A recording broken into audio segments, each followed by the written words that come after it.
গরম গরম ভাতের সাথে পাতে যদি পড়ে এরকম একটা বেগুনের মুখরোচক রেসিপি, তাহলে একদম জমে যাবে।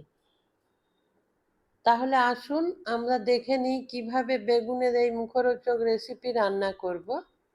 নমস্কার, আপনারা এখন দেখছেন রান্না ভালোবাসি। আশা করি সবাই ভালো আছেন। রান্না ভালোবাসিতে আরও একটা নতুন রেসিপি নিয়ে আপনাদের সবাইকে স্বাগত জানাই। আজকে রান্না ভালোবাসির রেসিপিতে থাকছে বেগুন বাহার। বেগুন বাহার রান্না করার জন্য একটা বড় সাইজের বেগুন নিয়েছি। ওটা বোঁটা সহ কেটে নিয়েছি।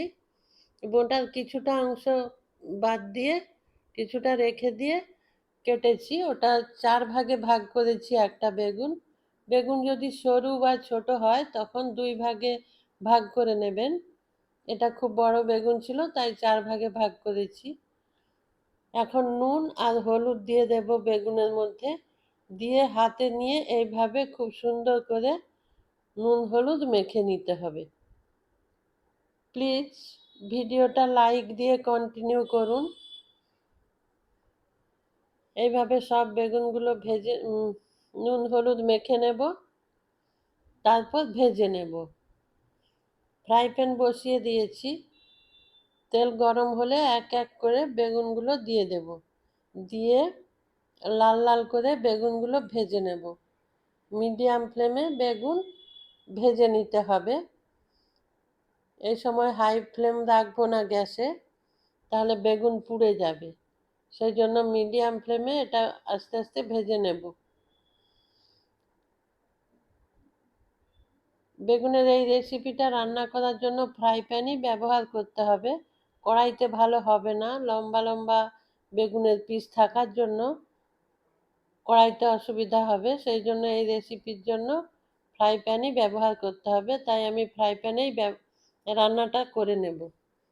সব বেগুনগুলো দিয়ে দিলাম, আস্তে আস্তে উল্টে পাল্টে এইভাবে লাল করে বেগুনগুলো ভেজে নিতে হবে।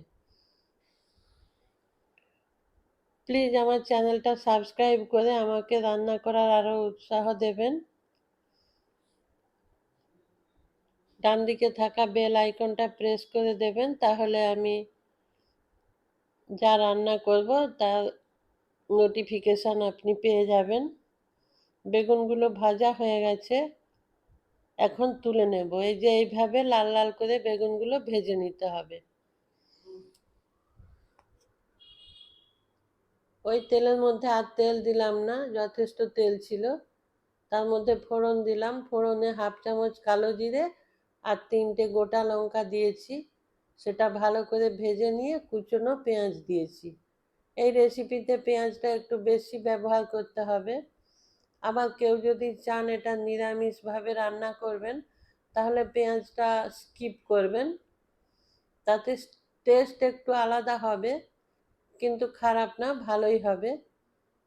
পেঁয়াজ ছাড়াও এটা রান্না করা যায়। পেঁয়াজের মধ্যে নুন দিয়ে পেঁয়াজটা ভেজে নিচ্ছি। নুন দিলে পেঁয়াজটা তাড়াতাড়ি একটু নরম হয়ে যাবে, সেই জন্য একটু নুন দিলাম। দিয়ে পেঁয়াজটা লাল লাল করে ভেজে নিয়েছি।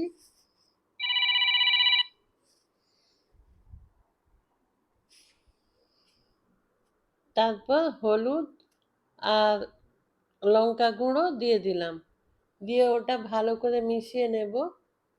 মিশিয়ে নেওয়ার পর আমি মশলা দেব। মশলার মধ্যে 1 চামচ কালো সর্ষে, 1 চামচ সাদা সর্ষে, 1 চামচ পোস্ত আর 1 চামচ জিরে আছে। এটার পেস্ট এখন দিয়ে দিলাম, দিয়ে ওটা একটু কষিয়ে নেব। মশলার বাটি ধুয়ে অল্প একটু জল দিয়ে দেব, দিয়ে মশলাটা কষিয়ে নেব। খুব বেশিক্ষণ কষানোর দরকার নেই। প্লিজ আমার চ্যানেলটা সাবস্ক্রাইব করে আমাকে উৎসাহিত করবেন রান্না করার জন্য। আর একটা লাইক দিয়ে ভিডিওটা দেখবেন প্লিজ।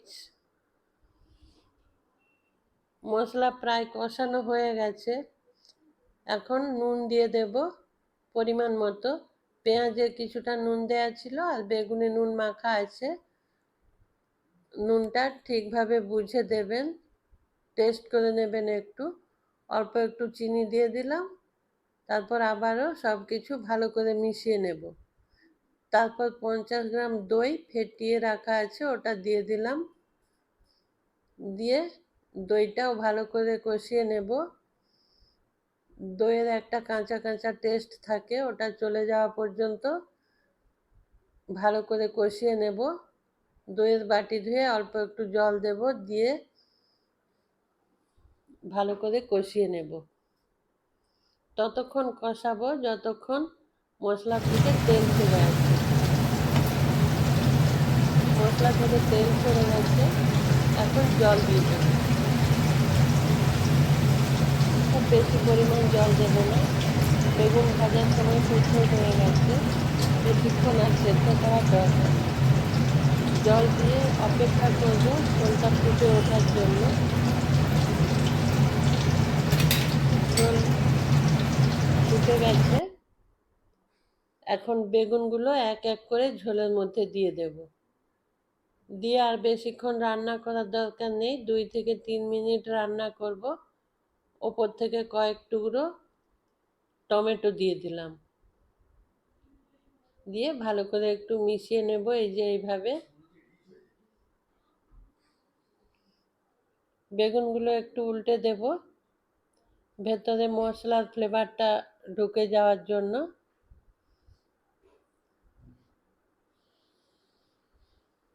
এই রেসিপিতে খুব বেশি ঝোল থাকবে না, আবার একদম শুকনো শুকনো হবে না, একটু মাখো মাখো হবে।